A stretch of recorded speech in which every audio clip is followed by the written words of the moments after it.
Alright, we'll go ahead and get started here. So this week we're doing some review problems for optimization. So we'll go over the first derivative test as well as the second derivative test. And then through each of these problems of optimization that we go through, I'll kind of outline a general strategy on how to approach these. The general format is trying to find the equation that we want to maximize. We want to figure out what our constraint is and how we can use that to find the maximum or minimum of our equation. And then we want to apply the first and second derivative tests to our equation and figure out what it tells us.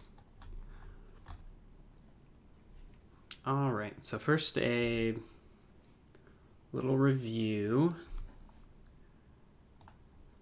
The first derivative test, basically what it is when we have an extrema, which we'll say a critical point at C, we want to find what the value for f prime of x, or the derivative of our function, is.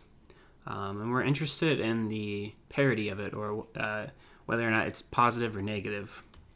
So if the derivative of our function is positive when for all values of x less than c, and when our f prime of x is negative for values greater than c, that means we have a maximum, which basically means on the left side of c our function is increasing, and on the right side of c our function is decreasing.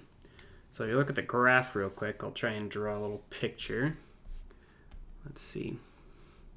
So probably one of the most straightforward examples of a graph that has a maximum, we would just say it's like an upside down parabola, like that. Let's say we have our critical point is x equals 0 right here, so our critical point C would be 0. And we see that f prime of x, it's increasing when x is less than c, when x is negative, and it's decreasing when x is positive or greater than 0. Likewise, if we have a minimum, it'd be almost the opposite. It'd be a parabola that would look a little bit more like that. So we have still our critical point is still 0, but this time instead the derivative of our function is decreasing for negative values of x and increasing for values that are positive for x. And then we also have a second derivative test, which we want to use when we know we have only one maximum extrema, or only one either absolute maximum or absolute minimum. That has to deal with the second derivative being either positive or negative over its entire domain. So basically it's constantly concave up or constantly concave down. So when f double prime of x is negative, it'll be constantly concave down.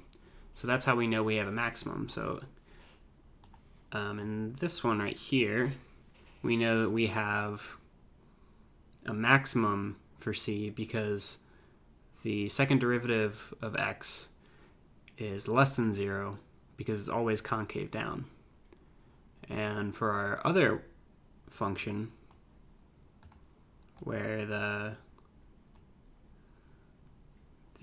bottom of the parabola is at y of -3, we see that our entire function is concave up.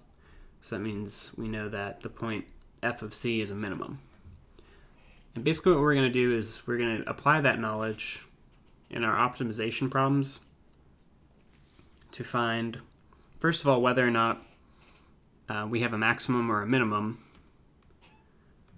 And we're going to confirm whether or not it's a maximum or minimum. And we'll use the first derivative test to find out exactly where it is. All right, so our first problem, you want to construct a fenced area for a dog park in your local community. You want the dogs to have as much space to run around as possible, but you only have 40 yards of fencing. Find the side lengths of a dog park whose area is as large as possible. So for all of these optimization problems, generally we're going to start with two equations, or be given two equations. We might have to do a little bit of legwork to get to that point, but generally we want to have an equation that we want to either maximize or minimize. In this case, we want to make the dog park as large as possible, which means we're interested in the area. So we want to maximize the area. So our equation that we want to maximize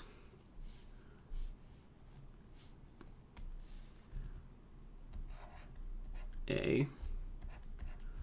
So we assume that our dog park is rectangular. So we would say that the area is just the product of the sides. So in this case, W times L. So we want to maximize our equation A equals W times L, length times width. And we know that that will have an extrema when A prime is equal to 0. The constraint that we're given, we only have 40 yards of fencing.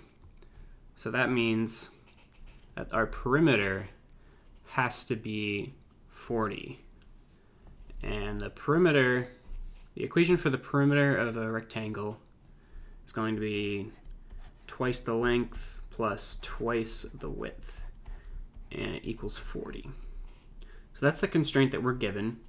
Basically what we're going to do is trying to have this equation for our area be in terms of just one variable, and then we'll differentiate the whole right-hand side of that equation to get our A prime value, and then we'll try and find what is called a root of that right-hand side of the equation.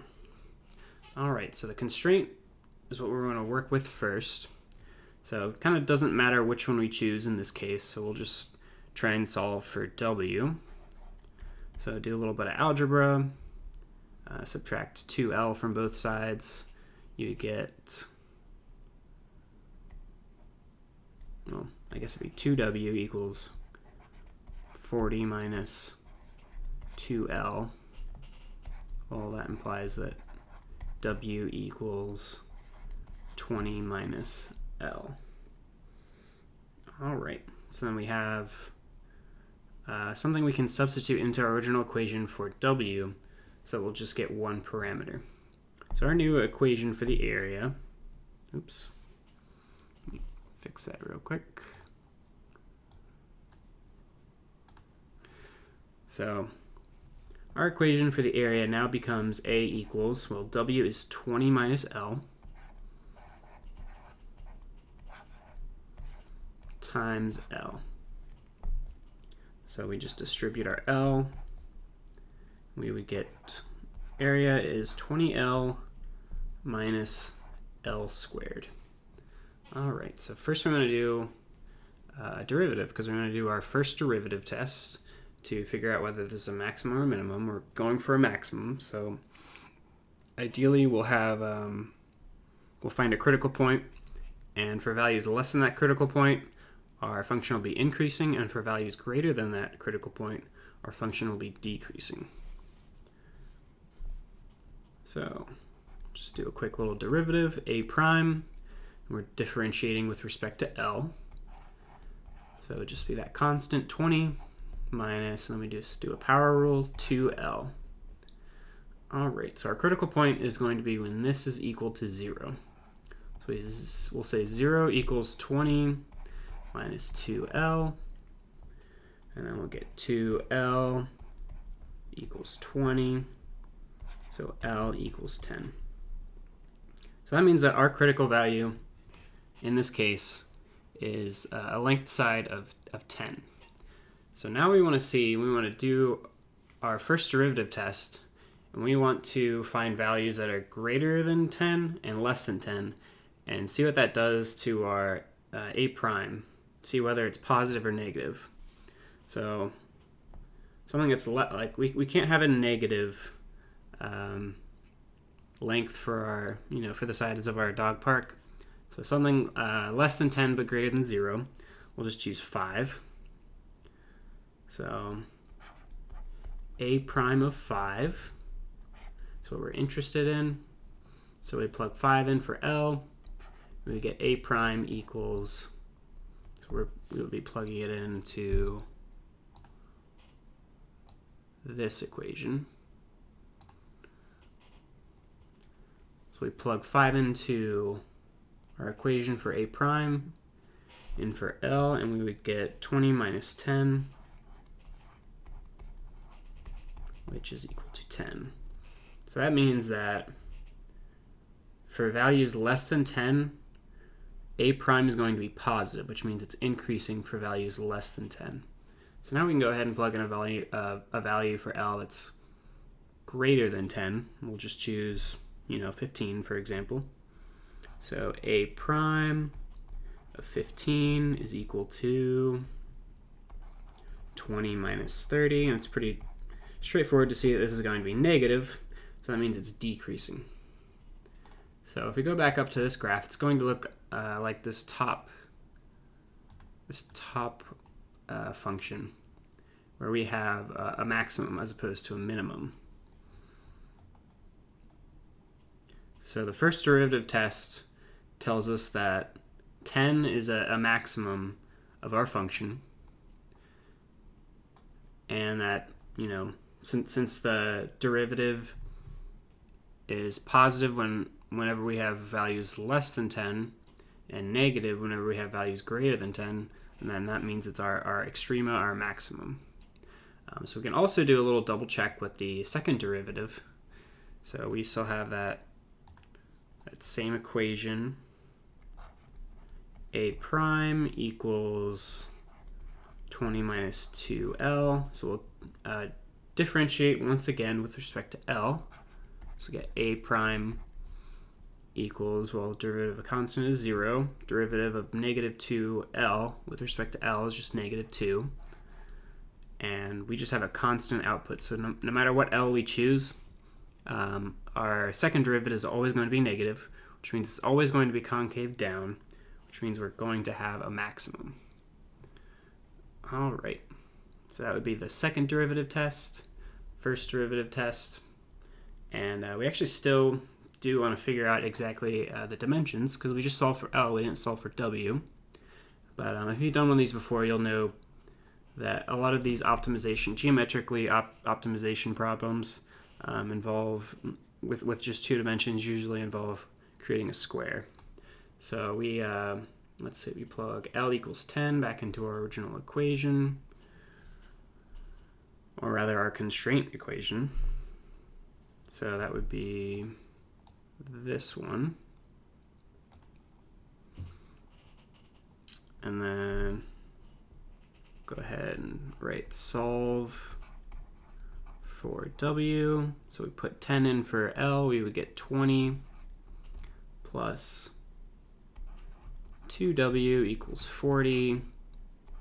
So W is just 10. So that means that the width is 10, the length is 10, so we have a square. All right, can we find a minimum area if the sides of our fence are always non-zero? So this is a little conceptual problem, or conceptual question. Since we found that on the entirety of the domain of this function, the second derivative is negative, we're only going to be able to find a maximum area. We can't really find a minimum area if the side lengths are non-zero, because we still have to stick with our area equals, we have to stick with our 2L plus 2W equals 40 equation. We still have to have that same perimeter. And, for example, if we were to,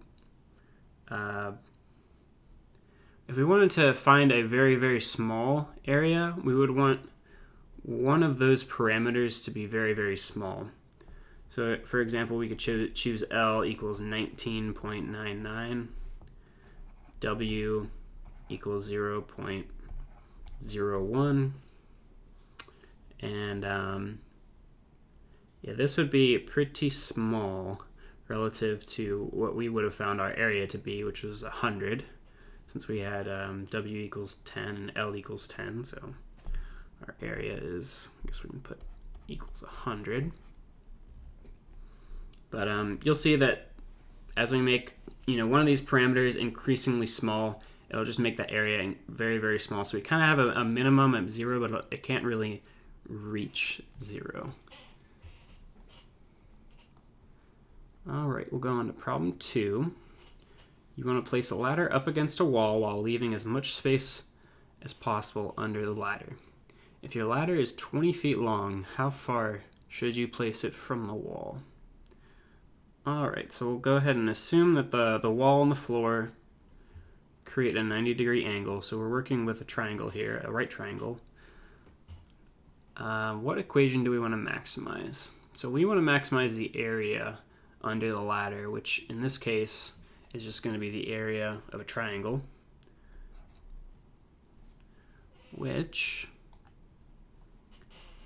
is going to be 1/2 base times height. All right, so we want to maximize the area. We want A to be as large as possible. The constraint that we're given is that the hypotenuse of this triangle, since the hypotenuse is going to be, the ladder length doesn't change. So the hypotenuse, no matter how we position this ladder, is always going to be 20. So we'll just use Pythagorean theorem for that. And that'll give us our constraint equation. So we'll say the floor is the base and the wall is the height. That makes the most sense. So b squared plus h squared equals 20 squared, which would be 400. All right, so just like in the last problem, we want to solve for one of these parameters and then plug it into our original equation. And again, in this case, it kind of doesn't matter which one we choose. So we'll just say h squared equals 400 minus b squared, which means that h is equal to the square root 400 minus b squared. All right, and then we want to go ahead and plug that back in way up here, and that'll get our area function in terms of just one parameter, which would be b in this case. So actually, I'll go ahead and I need a lot of space for this one, so we'll go way up here, and we'll say area equals 1/2. Well, we have to, we have b first. Then we multiply by our h, which we substitute in as square root of 400 minus b squared. Boom. All right. So now we have this equation just in terms of one variable, which is b, and that means we can go ahead and take a derivative of it. I'm going to do a couple little things just to make this a little bit easier on us. We'll go ahead and say the square root of 400 minus b squared. We'll put that in as 400 minus b squared to the 1/2. I'll make things a little bit easier, a little bit more straightforward as far as taking a power rule for a derivative. All right. So we have a prime equals the derivative of this whole right-hand side of the equation. So we actually have to do a product rule here. So we would end up with, let's see, so it'd be 1/2 b times the derivative of the second part, which is 1/2 400. I'm gonna need a little bit more space here, aren't I?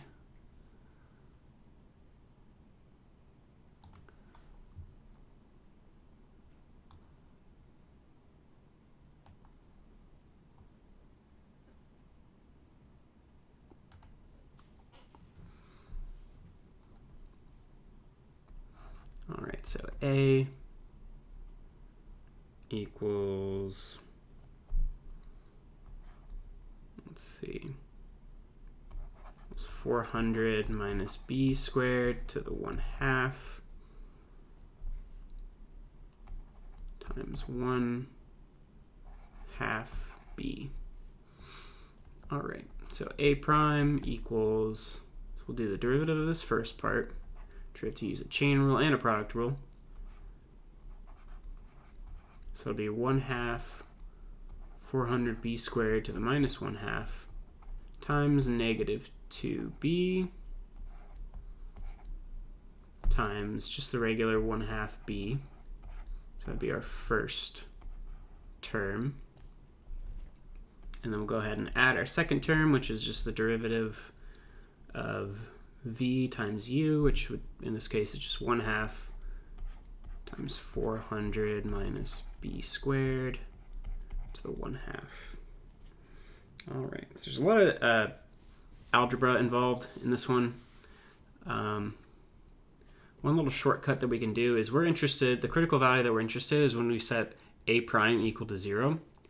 And we'll notice that when we multiply everything out in this first term here, it's negative, and our second term is positive, which means we can basically just bring one of them over to the other side of the equation, because we have 0 equals, 0 equals a minus b is the same as saying a equals b.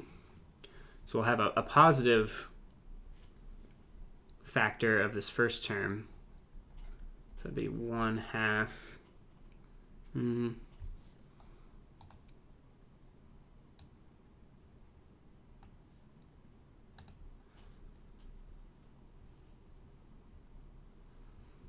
Okay, yeah, it would be 1/2 because it cancels out. So we have a negative b squared over 2 times the square root of 400 minus b squared is equal to the square root of 400 minus h squared over 2. Okay, and then when we simplify all that out, do lots of algebra, we basically get b squared equals 400 minus b squared. And from here, it's pretty straightforward. Subtract b squared from both sides, subtract 400, or rather, actually, let's just add b squared. That makes more sense. So we have 2b squared equals 400. So b squared equals 200. So b equals root 200. All right, and that was what the question was asking, but we can go ahead and plug b back into our equation for, our equation for our Pythagorean theorem, our b squared plus h squared equals 400, and we would see that h squared is actually 200, so h would be root 200 as well. All right. So the first derivative test that we would do here, if we plug in any value for b that's less than negative, or that's less than root 200, we would see that the function is increasing, or rather f prime of x is going to be positive. And if we plugged in any value that is greater than root 200, we would see that the f prime of x would be negative, so our function would be decreasing. And then we can also do, so we simplified all that out. We had a prime of b equals 400 minus 2b squared. So yeah, we see that whenever we put a value less than root 200, this whole term right here, if we put something that's less than root 200, it's not going to be greater than 400. So when we subtract our 2b squared from 400, it's going to be greater than 0. But if this whole 2b squared is greater than 400, or we have values that are greater than root 200 for b, then we'll have a negative a prime of b. And then our second derivative test, we can just kind of more or less confirm what we already knew from the first derivative test. We have a prime of b, so we just differentiate with respect to b. We can ignore this constant, it goes away. We have negative 4b. And again, all of our b's are going to be positive. We can't have a negative floor length. It doesn't really make any sense. So for any b that we plug into this is going to be negative. So that means that our function is concave down over its entire domain. So that means we can find a maximum. We can't really find a minimum. And that's what we found. We found a maximum. And how does the answer to this problem relate to problem 1? So I kind of mentioned this earlier. A lot of these like two-parameter, two-dimension optimization problems that involve area, typically squares are more efficient than rectangles, I guess you could say, as far as area is concerned, because we found that for our right triangle, the floor and the wall length should be the same, which would kind of create a half of a square, basically. So that's how it relates to this first problem, where we found that L is 10, W is 10, so we have a square. In this problem, we have basically what is half of a square in the form of a 90-degree triangle.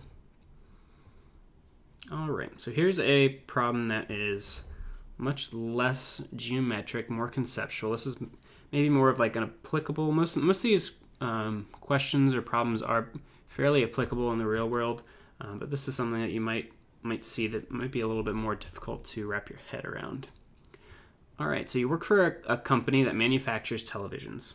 The more televisions you produce, the less they cost per unit. That kind of makes sense. However, as you sell a greater number of televisions, their value decreases. The equations governing our system are given as I of n equals n times 10,000 minus n, and E of n equals n times 1,000 plus 2n.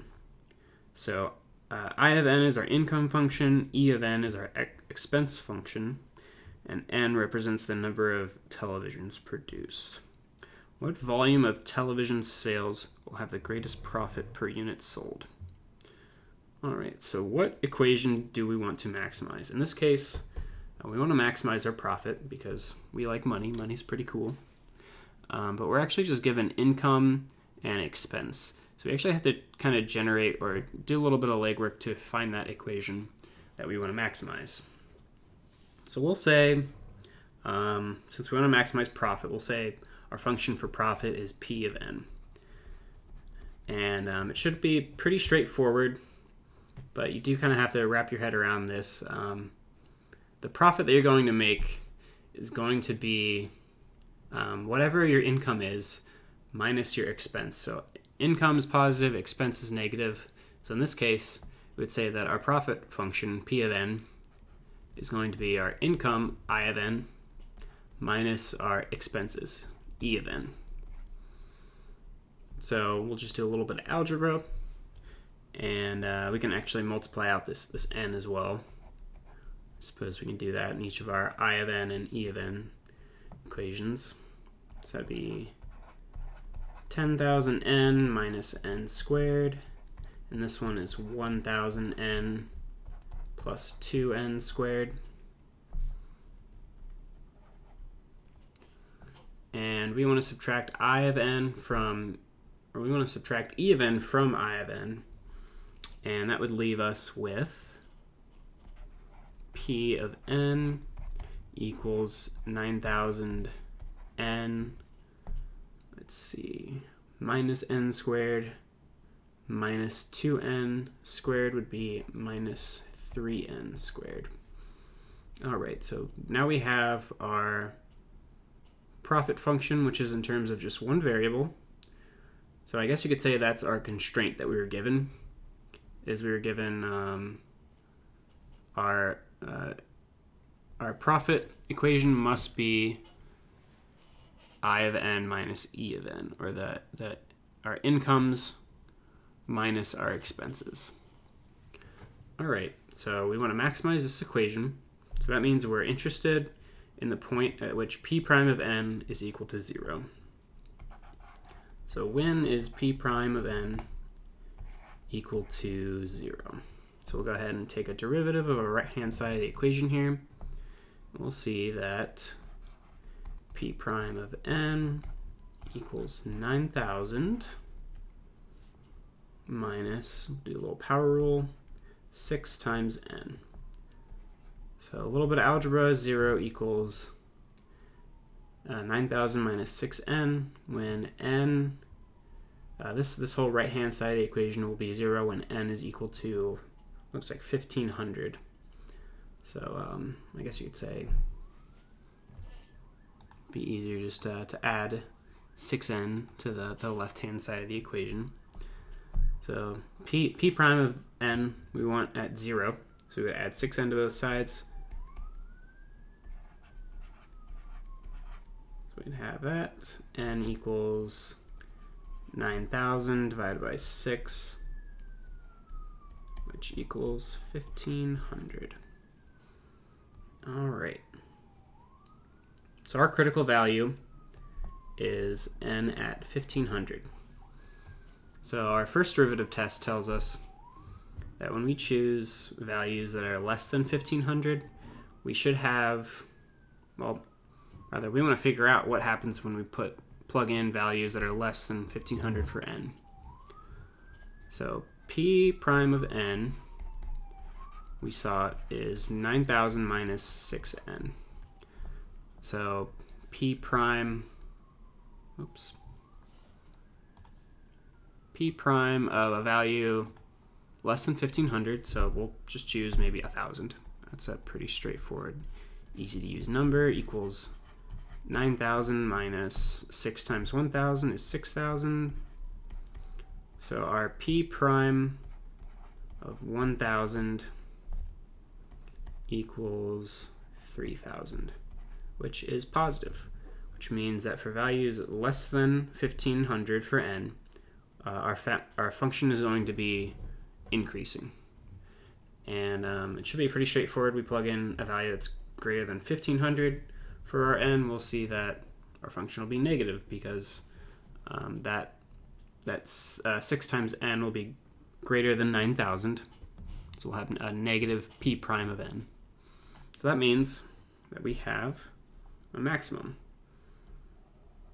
Because our function is increasing, it's positive, and then when we hit our critical point, it goes negative. So we have a maximum, we have a critical point at the very tip there, and then yeah, that means that we have a maximum, and we found the maximum, and that's what the first derivative test tells us. It's great. So we'll go ahead and do the second derivative test again as well, just to confirm. So we'll look at this equation again. P prime of n equals 900 minus 6 times n. We'll just take another derivative. So we would get p double prime of n equals a constant, which is, we differentiate a constant, it becomes 0. The derivative of negative 6n with respect to n is just negative 6. So we see that our second derivative is always negative. No matter what value we choose for n, our second derivative is going to be negative, which means our entire function is going to be concave down, which again means that we have a maximum. All right, then we have this last little question. By this model, how many televisions would we need to produce to lose money? So this is just maybe a little tangential, but this question is really just asking, when does our income function equal our expense function, or at what point is our expense function greater than our income function? So we will actually just look back at the original p of n for that. We would have a critical point. Critical point when p of n is equal to 0. So that would be when 9,000 n, is that the right equation? It is, yeah. 9,000 n minus 3n squared equals 0. So just do a little bit of algebra. We'd have 3n, that would be 3000 minus n equals 0. So this is going to be 0 when n is 3000. Clean that up a little bit.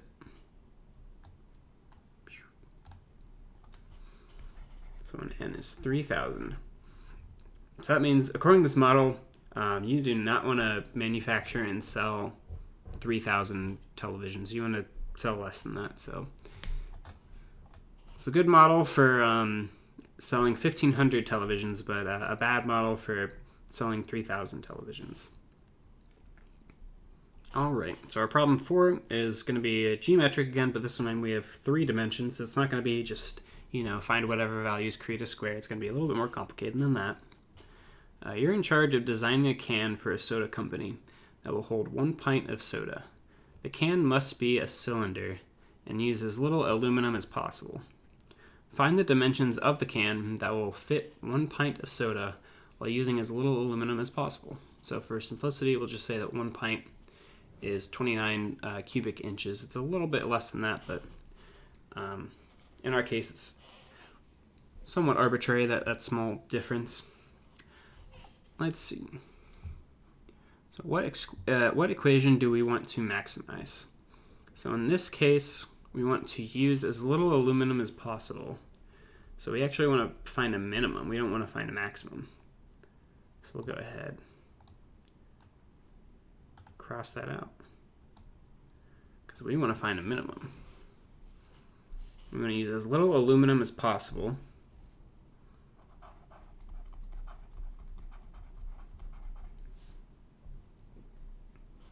And the aluminum that we use is going to be directly proportional to the surface area of our can, because we just need to cover the surface of our 1 pint with aluminum to keep it canned up.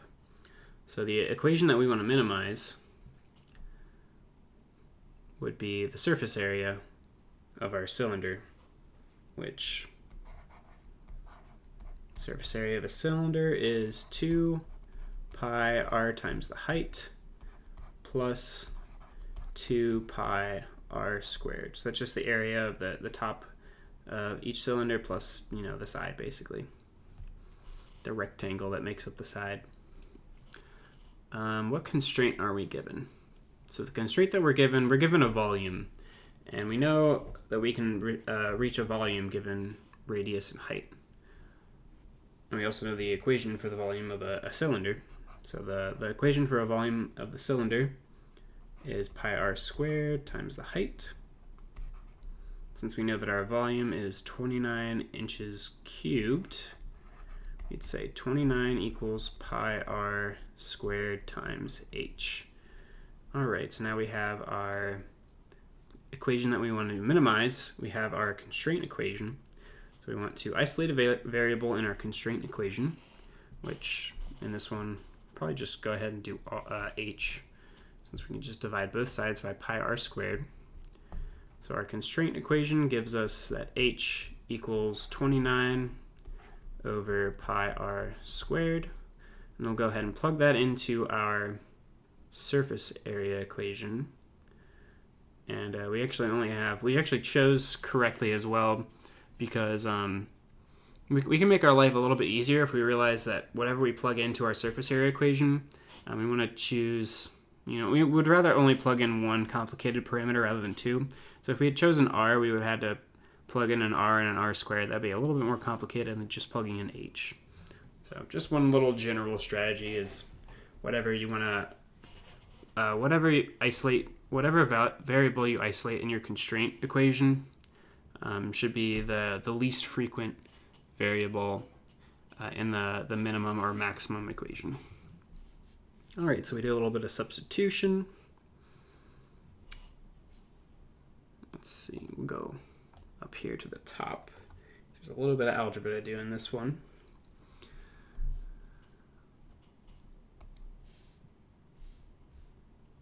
So we have surface area is equal to 2 pi r times h, which is 29 over pi r squared. So that means we cancel out a couple things pretty easily. We have 2 times 29 over r. 2 times 29 over r plus 2 pi r squared. All right, so now we have our equation that we want to minimize in terms of just one parameter, r. So we'll take a derivative with respect to r, and we'll say that SA, surface area prime, is equal to the derivative of this whole right-hand side. So we can consider this r in the denominator as just an r with a power of -1. So when you do a power rule of it, we would get negative 2 times 29, which is 58, I believe. And then we would subtract 1 from the power of r, so it'd be over r squared. And then the second one, just do a power rule. Remember, pi is a constant, so 2 times 2 is 4 times pi times r squared, r to the 2 minus 1, which is just r. All right. So we're interested in the extrema at which this is 0. So we would set this equation equal to 0. We'd have 58 over r squared plus 4 pi r equals 0. We kind of do what we did in that earlier problem. Since one of these is negative, the other one's positive, just add the -1 to the other side. So we have 58 over r squared equals 4 pi r, multiplied by r squared, divide by 4 pi.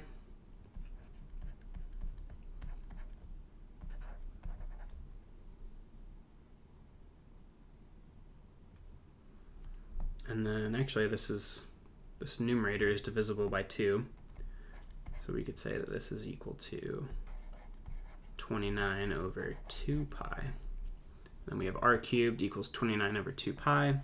So r equals the third root of 29 over 2 pi.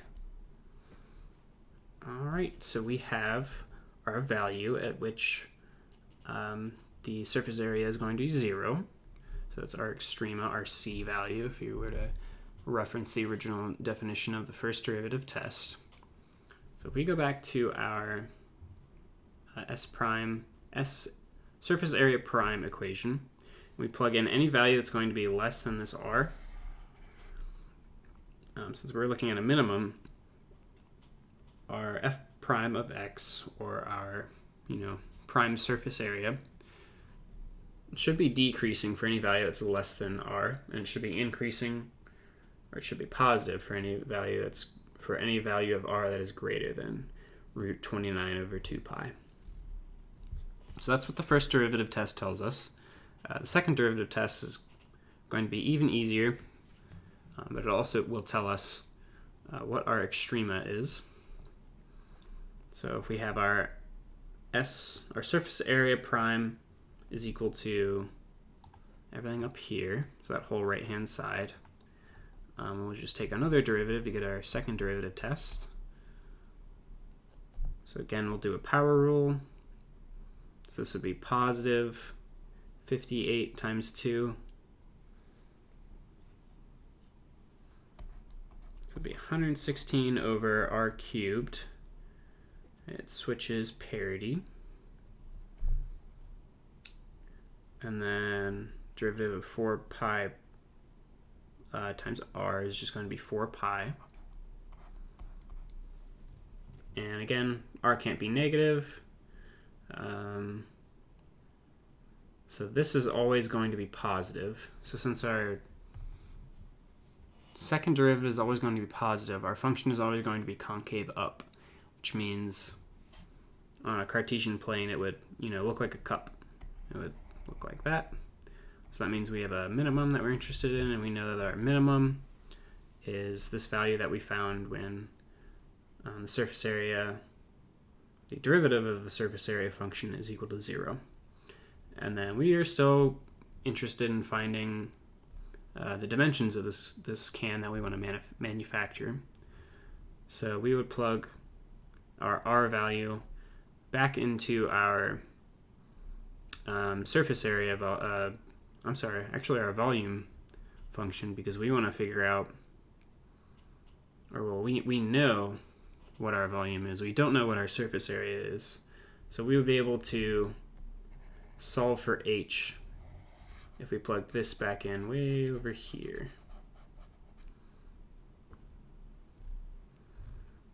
So it'd be rather complicated, but you know, with the help of a calculator, we see that r is actually equal to 1.66.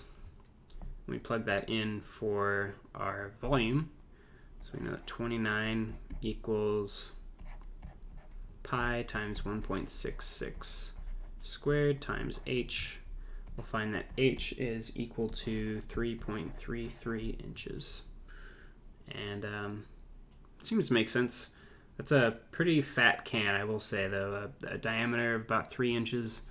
It'll be rather wide. But that would be what we want to do if we wanted to maximize our volume and minimize our surface area, or minimize the amount of aluminum that we use.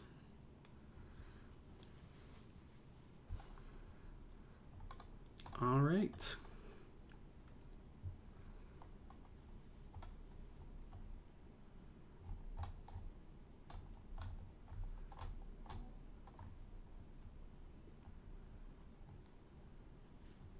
So again, in each of those problems, we use the first derivative test to figure out what exactly our extrema told us.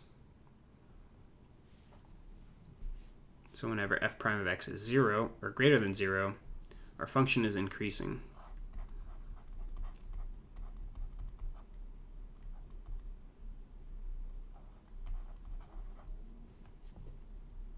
Increasing.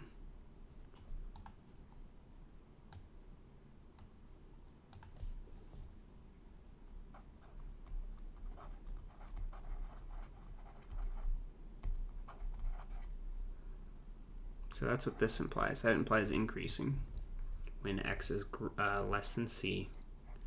So everything in this quadrant is increasing, and f prime of x is less than 0 implies that f of x is decreasing, which implies our function is concave down. We have a maximum. And vice versa, when we have a minimum, our f prime of x when we choose values less than c will be decreasing, and values that we choose that are greater than c will be increasing. That means we have a minimum. And our second derivative test tells us that as well. I think that just about wraps up everything I got for you guys. Thanks for watching.